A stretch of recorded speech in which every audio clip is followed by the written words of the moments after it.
स्वागत है आप सबका Adda247 में। मैं वत्सला मिश्रा लेकर आई हूँ क्लास 12th की केमिस्ट्री। और इस टाइम हम कौन से सब्जेक्ट, यानी कि सब्जेक्ट तो केमिस्ट्री हो गया, कौन से चैप्टर की ओर हैं। बेसिकली हम चैप्टर देख रहे हैं सॉल्यूशंस। NCERT वाले सॉल्यूशंस नहीं, सॉल्यूशंस चैप्टर का नाम है। ओके, सो अभी तक फ़िलहाल हमने क्या क्या डिस्कस किया। बेसिकली कॉन्सेंट्रेशन देखिए आपने कि कैसे एक्सप्रेस कर सकते हो सॉल्यूशन की कॉन्सेंट्रेशन को, है ना। आई थिंक याद आ गया होगा। सो मोलैरिटी, मोलालिटी, नॉर्मेलिटी, फॉर्मेलिटी, जो कि जनरली हम करते रहते हैं, फॉर्मेलिटी, ओके। एंड उसके अलावा मोल फ्रैक्शन, मास परसेंटेज, बहुत सारे फॉर्मूले। तो आपको नहीं लग रहा है कि ये बहुत सारे फॉर्मूले कहीं ना कहीं हैपहज़र्ड हो जा रहे हैं, है ना। सो इसीलिए हमको क्वेश्चंस लगाने बहुत ज़्यादा ज़रूरी है। सो बेसिकली आज हम क्वेश्चन देखेंगे इसका एडिशनल क्वेश्चंस, जो कि मॉडर्न ABC पब्लिकेशंस की है। सो आप केमिस्ट्री की मॉडर्न ABC पब्लिकेशंस भी ले सकते हो, उसमें ये क्वेश्चन है। बेसिकली नहीं भी लिए कोई बात नहीं है, हम एडिशनल क्वेश्चन यहाँ पे सारे के सारे सॉल्व कराएंगे, सो दैट आपको कोई भी प्रॉब्लम नहीं फेस करनी पड़ेगी। और बाकी NCERT तो है ही अपनी, वो तो साथ में चल ही रही है। ओके, सो आज मैं इसका फर्स्ट क्वेश्चन लेके आ रही हूँ, जैसा कि आपको स्क्रीन पे ही दिखाई दे रहा होगा ये फर्स्ट क्वेश्चन। बेसिकली ये क्वेश्चन क्या कह रहा है, क्वेश्चन में पूछा जा रहा है कि परसेंट कॉम्पोजिशन दो तरीके से in terms of mass of solution, जो कि ऑब्टेन्ड कैसे हुई, मिक्स करने से। वो मिक्सिंग हुई 300 ग्राम की of 25% and 400 gram of 40%, okay, and that 40% solution by mass। तो हमको बेसिकली फाइंड आउट करना है इसका percent composition. Is it okay for you? So चलिए मेरे साथ बोर्ड पे आइए, हम इसको देखते हैं बेसिकली कि कैसे सॉल्व करना है इस क्वेश्चन को। अब सॉल्व करना भी तो ज़रूरी है ना, क्वेश्चन देने से तो कुछ नहीं होगा। ओके, सो चलिए इसको क्वेश्चन देख लेते हैं। बेसिकली हमें देखना है मास, यानी कि इसका आंसर कुछ यहाँ से स्टार्ट हो रहा है। पहले देखते हैं mass of solute.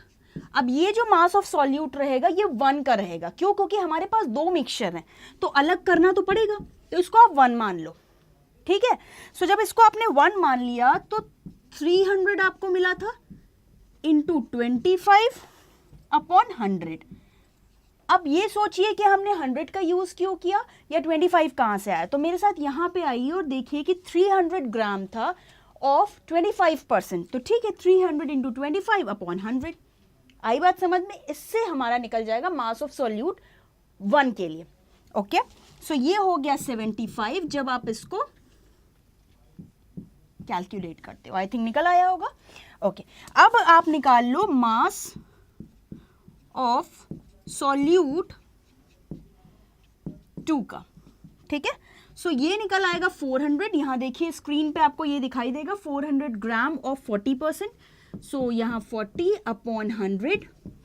I think find out आपने कर लिया होगा, 4 इंटू 40 कर लोगे। सो 4 इंटू 40 आ जाता है आपका 160 ग्राम।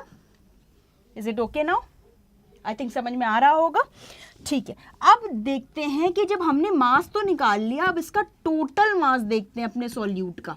ऑब्वियसली टोटल मास आपको प्लस करने से पता चलेगा, क्योंकि अगर आपने मास 1 निकाला देन मास 2 निकाला तो इन दोनों को आपको प्लस कर देना है। सो बेसिकली जैसे आप प्लस करते हो वो है 75 प्लस 160, यही तो दिख रहा है हमको, इसी को तो प्लस करेंगे, ठीक है। तो ये आ जाता है 235 gram. I think is it clear?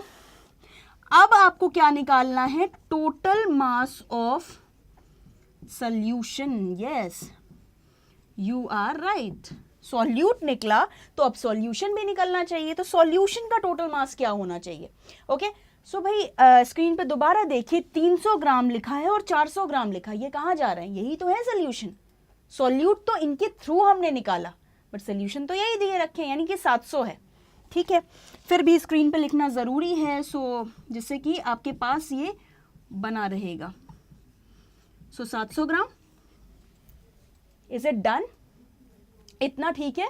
तो अब मैं क्वेश्चन मिटा रही हूं ताकि आपको यहां से, या तो चलिए यही मिटा देती हूँ, ठीक है। सो नेक्स्ट पार्ट की परसेंट मास क्या निकला आपके सॉल्यूट का।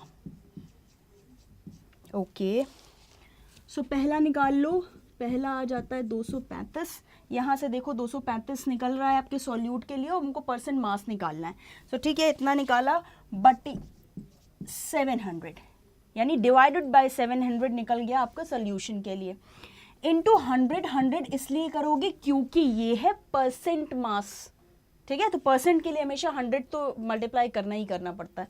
So this is the way 33.57% आ गया, ठीक।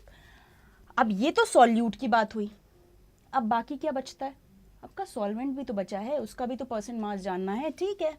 सो परसेंट मास ऑफ सॉल्वेंट, और ये निकल आता है आपका, कुछ भी नहीं करना, 100 लो, माइनस कर दो 33.5 को, और वो आंसर आ गया 66.43%। आई बात समझ में? तो आपके पास दो आंसर आ गए, एक तो ये बॉक्स डाउन कर देती हूं मैं ताकि आपको कहीं कोई प्रॉब्लम ना आए, ठीक है, दो आ गए।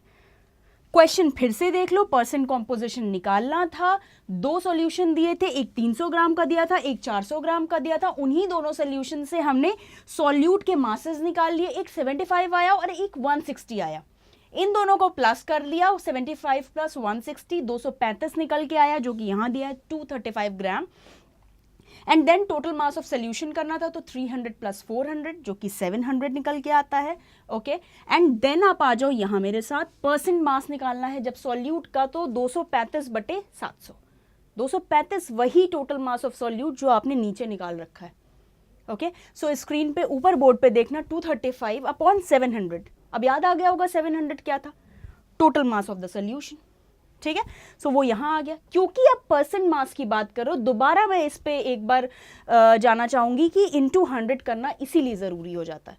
सो that was your answer first, and the second answer कि percent mass of the solvent, तो माइनस कर दो 100 में से, निकल आया 66.43।